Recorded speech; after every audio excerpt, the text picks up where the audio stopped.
Teman-teman, em, kita mungkin pernah baca cerita ya.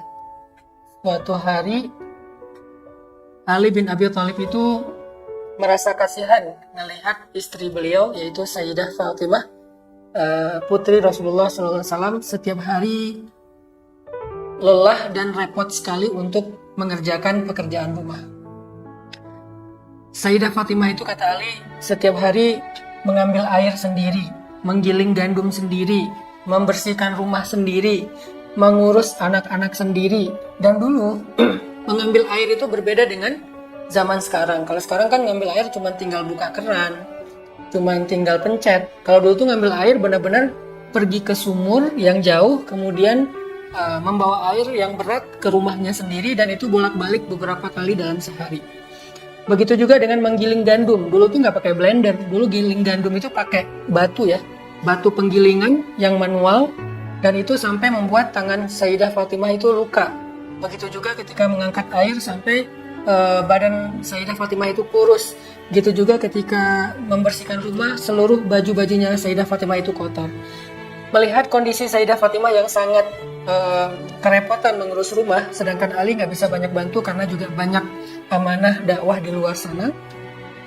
Maka suatu hari Ali mendengar kalau Rasulullah SAW baru mendapatkan banyak budak. Waktu itu memang proses untuk menghapus perbudakan itu bertahap ya.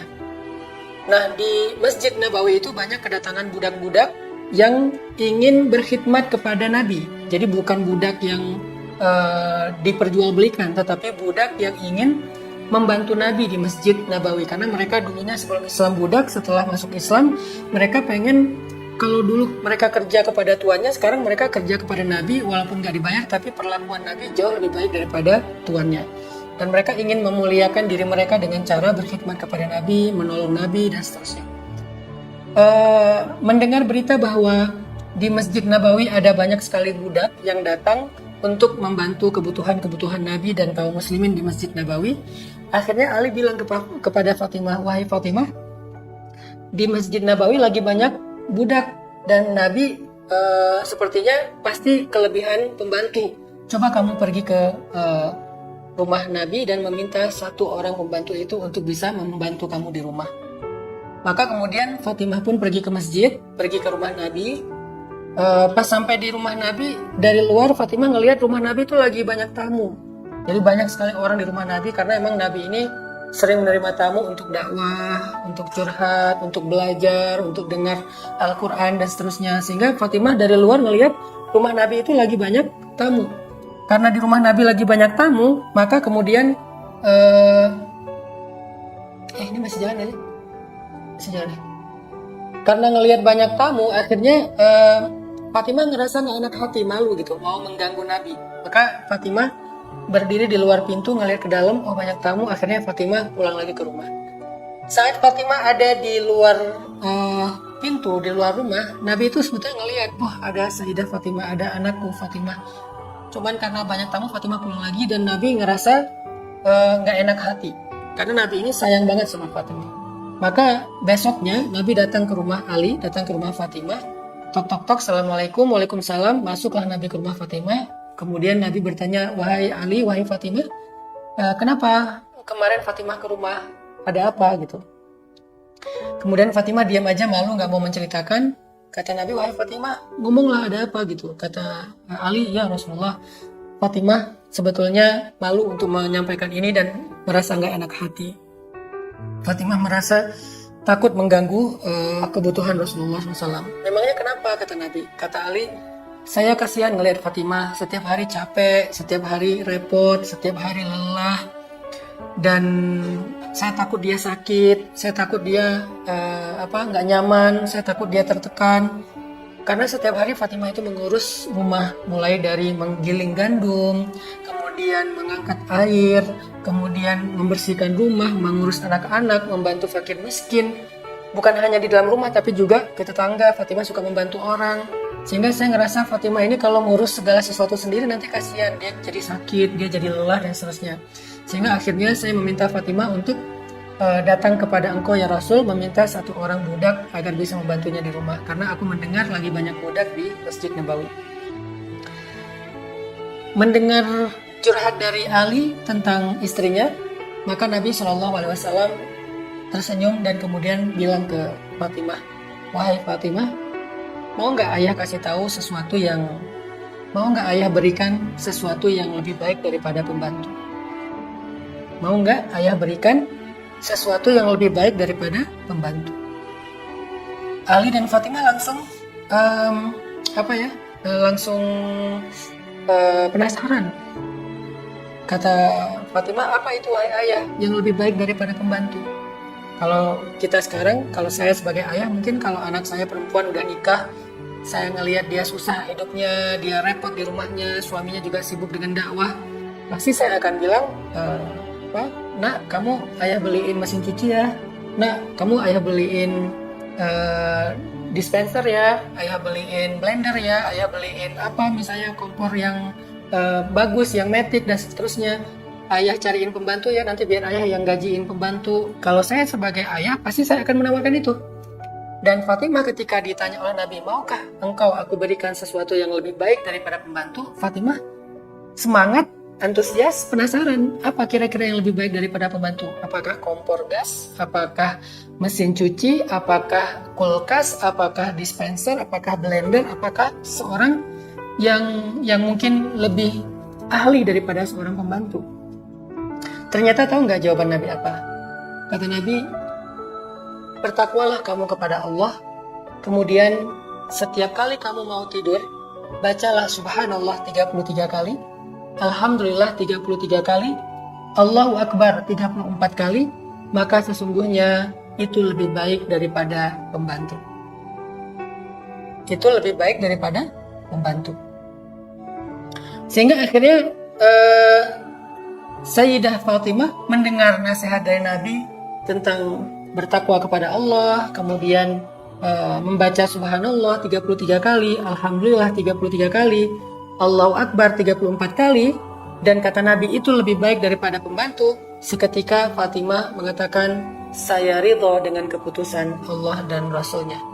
Saya ridho dengan keputusan Allah dan Rasulnya. Artinya Fatimah percaya dan menerima nasihat Nabi bahwa yang lebih baik daripada pembantu adalah zikir subhanallah 33 kali, alhamdulillah 33 kali, Allahu Akbar 34 kali. Teman-teman, apa kira-kira pelajaran dari kisah Sayyidah Fatimah ini?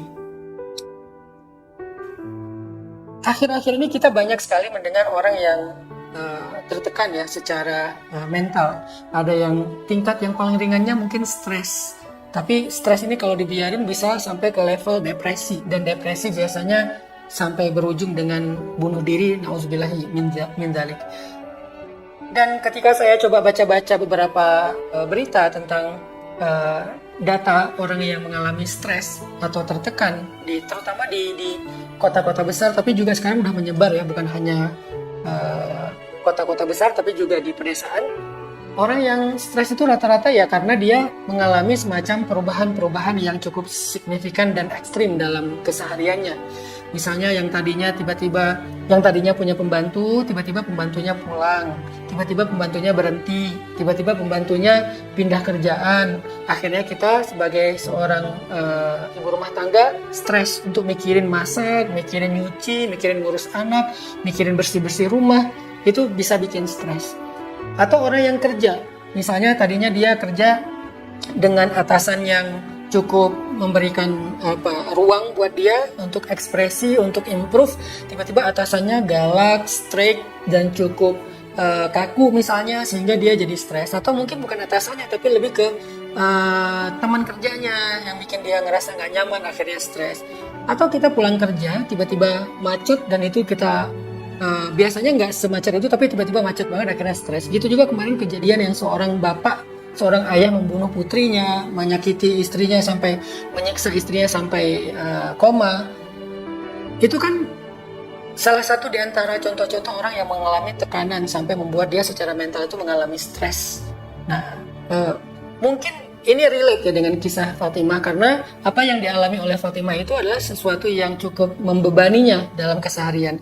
Walaupun kita nggak mengatakan Sayyidah Fatimah stres, tapi kalau lelah ya, kalau capek ya, kalau terbeban ya, kalau repot benar. Cuman wajar kalau Sayyidah Fatimah berharap ada yang bisa bantu beliau di rumahnya. Itu juga yang kita harapin dalam keseharian kita. Mungkin teman-teman anak muda stres karena tiba-tiba dapat banyak sekali PR, banyak sekali tugas, banyak sekali deadline, banyak sekali kerjaan. Kalau yang kuliah mungkin nih ngejar sidang sebentar lagi, skripsi, mungkin project. Kalau yang pengusaha misalnya nih lagi ngerjain satu project yang udah deadline banget, yang udah bahkan mungkin bukan hanya deadline tapi juga deadlock kali ya, ya udah mentok nggak tahu gimana, akhirnya stres. Ketika kita stres, semua kita mencari solusi yang menurut kita tuh kayak bisa ngeringanin beban kita, solusi yang bisa meringankan beban pikiran, beban tenaga, beban waktu, beban pekerjaan. Kita mencari solusi seperti itu, dan itu juga yang dicari oleh Sayyidah Fatimah. Sayyidah Fatimah mencari solusi untuk meringankan bebannya, dan itu adalah usulan dari suaminya juga, yaitu Ali bin Abi Thalib, yang bisa meringankan beban pekerjaan di rumah tangganya, meringankan tenaganya, meringankan pikirannya, meringankan repotnya. Itu yang dicari oleh Sayyidah Fatimah. Tapi tahu nggak? Ternyata Nabi tidak memberikan solusi itu.